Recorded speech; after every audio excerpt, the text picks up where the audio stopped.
infinite life and power. Man possesses, did he but know it, illimitable power. This power is of the Spirit, therefore it is unconquerable. It is not the power of the ordinary life, or finite will, or human mind. It transcends these because, being spiritual, it is of a higher order than either physical or even mental. This power lies dormant and is hidden within man until he is sufficiently evolved and unfolded to be entrusted with its use. Thought is a spiritual power of tremendous potency, but this is not the power of which we speak. By thought, man can either raise himself up and connect himself with the powerhouse of the universe, or cut himself off entirely from the divine inflow. His thought is his greatest weapon because, by it, he can either draw on the infinite or sever himself in consciousness, but not in reality, from his divine source. Through the divine spark within him, which is really his real self, man is connected with the infinite. Divine life and power are his if he realizes that they are his. So long as he is ignorant of his oneness with the divine source of all life, he is incapable of appropriating the power that is really his. If, however, he enters into this inner knowledge, he finds himself the possessor of infinite power and unlimited resources. This power, then, is God's, yet it is also man's, but it is not revealed to him until he is fit to be entrusted with it. It is only when man realizes his oneness with his divine source that he becomes filled with its power. Many teachers lament the fact that certain secrets are being spread, broadcast today, secrets that, in the past, were kept closely guarded. They fear that unilluminated and unevolved people may make destructive use of spiritual power. This, to the writer, appears to be improbable.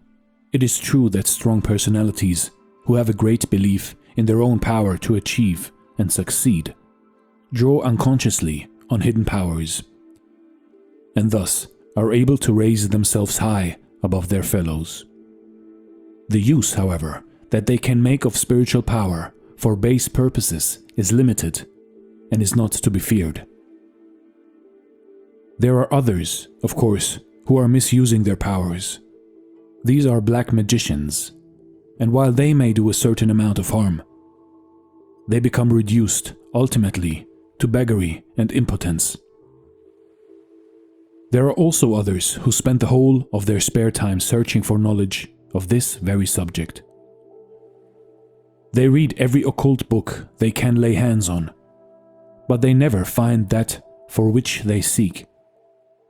There are spiritual powers and influences that withhold the eyes of the seekers from seeing until they are ready for the revelation. When man, in his search for truth, has given up all selfish striving after unworthy things, and has ceased to use his self-will in conflict with the greater will of the whole, he is ready for the revelation of his oneness with the infinite.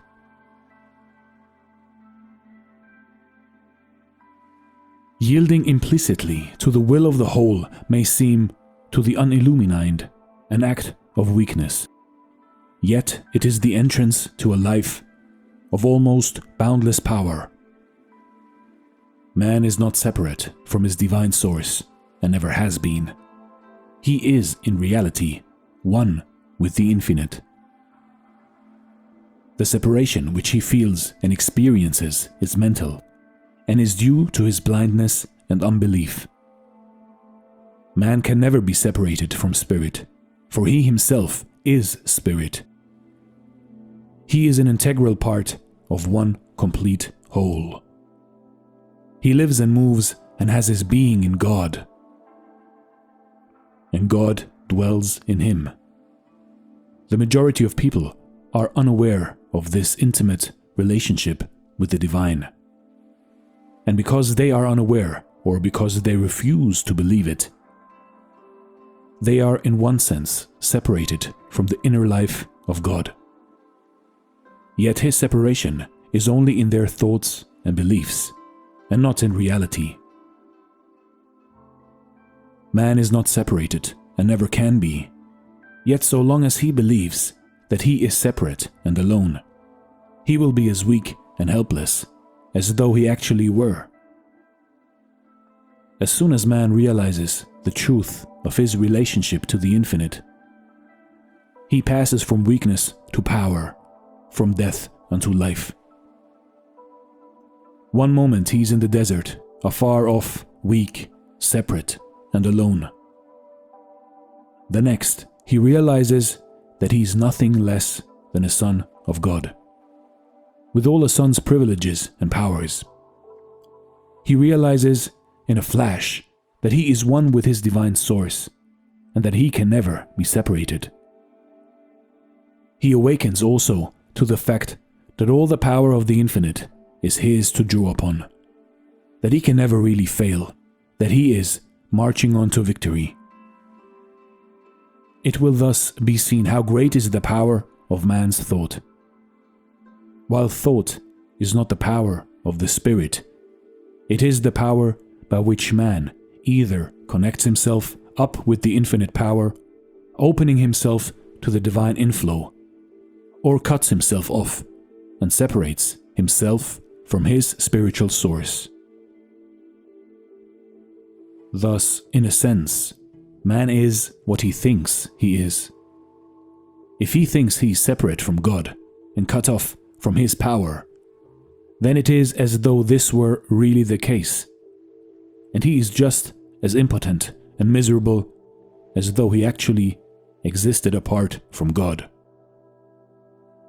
On the other hand, if he thinks and believes that he is one with the infinite, he finds that it is gloriously true, and that he is really a son of God.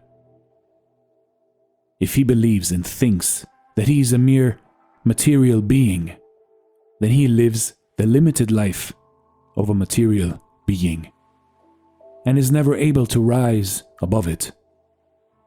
But if, on the contrary, he thinks and believes that he is a spiritual being, then he finds that he possesses all the powers of a spiritual being.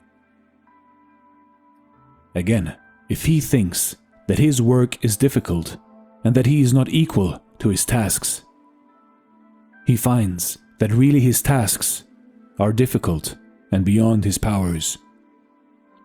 Yet, on the other hand, if he believes his work is easy, or, at any rate, within his powers, he finds that such is the case, and that he can do his work with ease.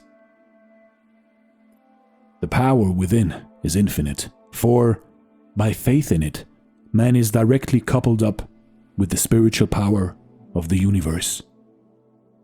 The divine spark within him connects him to the sacred flame, thus making him potentially a god in the making.